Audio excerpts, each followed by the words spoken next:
ஈஸ்வரி மாதிரி ஒரு மோசமான மாமியாரை நம்ம பார்த்துருக்கவே முடியாது. அது வந்து பாக்கியாவுக்கா இருக்கட்டும், அதே சமயத்தில் வந்து இன்னொரு பக்கம் வந்து பார்த்திங்கன்னா ராதிகாவுக்கா இருக்கட்டும். ராதிகா வந்து தன்னுடைய பிள்ளையான கோபி மொத்தமாக நொடிச்சு போய் பிஸ்னஸில் ஒன்றுமே இல்லாத போது தன்னுடைய கை காசை போட்டு ஒரு பிஸ்னஸ் ஆரம்பித்து கொடுத்தாங்க.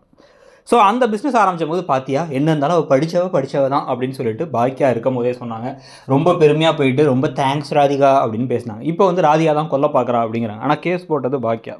பாக்கியா ஏன் கேஸ் போட்டாங்க? அந்தளவு கேவலமான ஜந்துவை உங்கள் பிள்ளையாக பெற்று வச்சிருக்கிறதுனால தான் ஈஸ்வரி. ஸோ அதே மாதிரி வந்து அப்பாவுக்கு தப்பாமல் பிறந்திருக்குது புள்ளங்கிற மாதிரி இனியா, அதுக்கப்புறம் வந்து கூட பாதியாக வந்து செடியன், இவங்க எல்லாருமே வந்து அப்பா அப்பா டேடி டேடி அப்படின்னு சொல்லி கொஞ்சிக்கிட்டு இருக்கிறதும், அவர் செய்த தவறுகள்லாம் அவ்வளோ ஈஸியாக மன்னிச்சுட்டு அவருக்காக என்ன வேணாலும் செய்வேன்னு சுற்றிக்கிட்டு இருக்கிறதுலாம் வந்து பார்க்கும்போது நமக்கு எரிச்சலாக இருக்குது.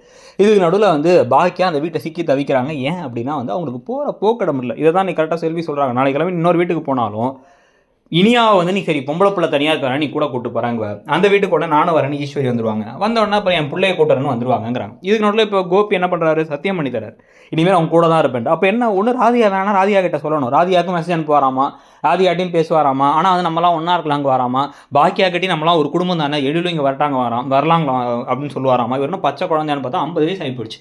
இந்த அளவுக்கு ஒரு மூட இல்லாத ஒரு மனுஷனை பார்க்க முடியாதுங்கிற மாதிரி இந்த அளவுக்கு கொஞ்சம் சுயநலமான ஒரு மனுஷனையும் பார்க்க முடியாதுன்னு இருக்குது. இதெல்லாம் மாற்றி அமைக்கிறதுக்கு இப்போ திருப்பி பழனிசாமி வந்ததுக்கு பிறகு பழனிசாமி பாக்கியாவுக்கு இடையில் வந்து சில விஷயங்கள் வந்து மனசுலேருந்து பகிர்ந்துக்கிறது. ஒரு கட்டத்துக்கு அப்புறம் பழனிசாமி தைரியத்தை வர வச்சு நீங்கள் எனக்கு கல்யாணம் பண்ணிக்கிறீங்களா, நம்ம 2 பேரும் ஒரு வீட்டுக்கு ஒன்றா போயிடலாம், நம்ம என் வீட்டுக்கு நீங்கள் வந்துருங்க அப்படிங்கிற மாதிரி சொல்கிறது. அப்போ பாக்கியா என்ன முடிவு எடுப்பாங்கிறத பார்க்கலாம்.